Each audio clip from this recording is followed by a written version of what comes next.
Dying.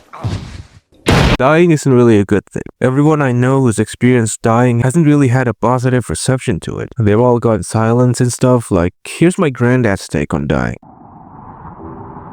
Dying is the ultimate ending to everything in the universe, from the littlest ant to the most supermassive black holes. Everything will one day die and cease to exist, some earlier than others, but their fate is all the same. That is a fact most of us will have to come to accept in our lives. Most of us do, some of us don't, and me personally, I accept enough that I'm going to die someday. And that day could be today, tomorrow, next week, or whenever it may fit. And when that day comes, you people will most likely not even know. All you need to know is that at some point in time, this channel will become an archive of a dead man's attempt at his dreams. But before that happens, I like to live my life as happily as I can. Amidst all the hardships, I realized that living is actually pretty nice. Just existing on this little tiny planet in an unimaginably large plane of matter. From the big events to the small moments like graduating from high school or going out on a random evening to see the sunset, it really takes away from the pressure of finding one's purpose in life while taking in the air and just existing. Go outside for once. And with that being said, please put down the gun. Please don't please don't do it. Over the past year or two, there's been a growing sentiment on dying, or more specifically a way to die that's as badass as not looking at explosions, and that is bleeding out in the snow. This trope is typically seen in movies or TV shows where the characters, usually after a big fight, will walk out limping and critically wounded onto a snowy backdrop to lay down and accept their fate. This trope has captured the attention of a lot of people, mostly men, calling it the masculine urge to bleed out in the snow, and in this video I want to explore that feeling and urge and to try to search for an explanation and my own take as to why we want to do exactly that. Well, obviously because it's cool as shit. Imagine going out of a 1v20 fight, bleeding out, and then walking out of the street and lay down in the cold night accepting your fate while basking in the high of victory. But that's all headcanon we all have, and the only thing I can confidently and consistently beat is my dick, so smash like. Today you are going to die. To quote Better Call Saul directly, There are good deaths and there are bad deaths. This line is said by Juan Bolsa at the scene where Nacho is confronted by the Salamancas for his betrayal. And this quote stood out to me whilst thinking of making this video and writing it. Whilst it may not be the original intention, the way I interpret it is this. A bad death is a death that happens completely out of the dying's will, and happens in a long and grueling manner that is out of the dying's control. This is hinted in the scene where the shot cut to a table of surgical equipments when Juan says the line, implying that Nacho would be tortured had he not confessed. Whereas a good death is a death in which the dying willingly chooses his death and the way out. Exactly what happened to Nacho. Bleeding out in the snow after a fight is choosing a good death, an acceptance of death after a grueling victory and a moment of respite and relief knowing it's all over after the battle. I think we can all agree that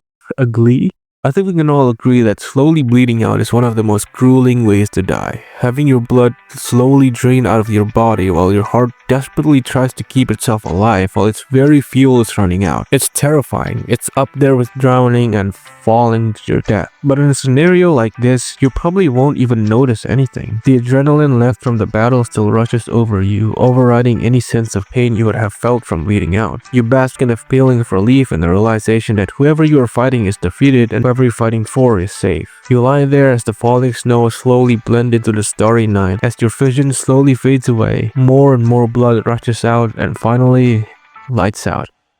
God, I should be a writer or some shit. I feel like over the course of history, men are typically viewed as the protectors, the hunters, the soldiers, and all in all, the fighters, the one who stands up at the face of threats. And while the sentiment is not really as strong as it was back then, and while only one or two of those roles still apply in the world we live in today, the sentiment of such is still echoed subconsciously throughout the generations, who feel a sort of responsibility to do these things, and that directly ties with bleeding out in the snow. The masculine urge is the fight, bleeding out is the aftermath. It's almost accepting that you have completely fulfilled your role as a fighter and protector, and in the realization of such, you lay down in acceptance, trying to take a moment of peace and relief at the end of your life.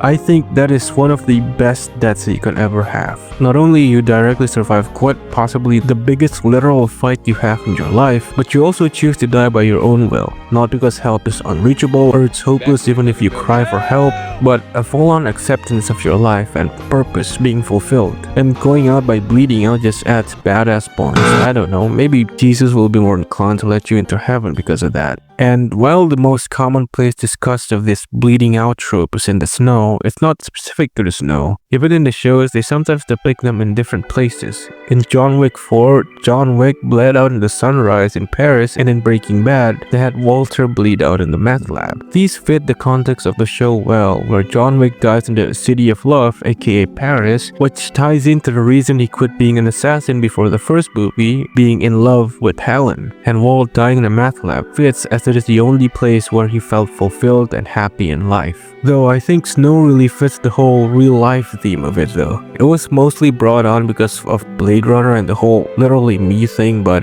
it's a perfect analogy to life as it is typically depicted that life is a cruel and cold experience, such as the snow and winter. If I were to bleed out, I would be in a mountainous field at sunrise with a running river nearby. I would lay down under a tree just as the sun peeks out of the mountains to let me feel warmth one last time. A peaceful moment as my life fades away. That's my headcanon. Jesus, look at me making headcanon for myself. I should talk to people more, I swear to God. Anyway, that's my take on the masculine urge to bleed out in the snow. And that wraps up this video. Thank you so much for 900 subscribers. I had a goal of hitting 1000 subscribers before the year ends, and I thought it was practically impossible because I was way behind pace, but now it feels like it's possible again. So please consider subscribing. And for those who want to follow their masculine urges and bleed out in the snow, I gotta say, this season is the perfect time to do it. Merry Christmas to you all, and I'll see you next time.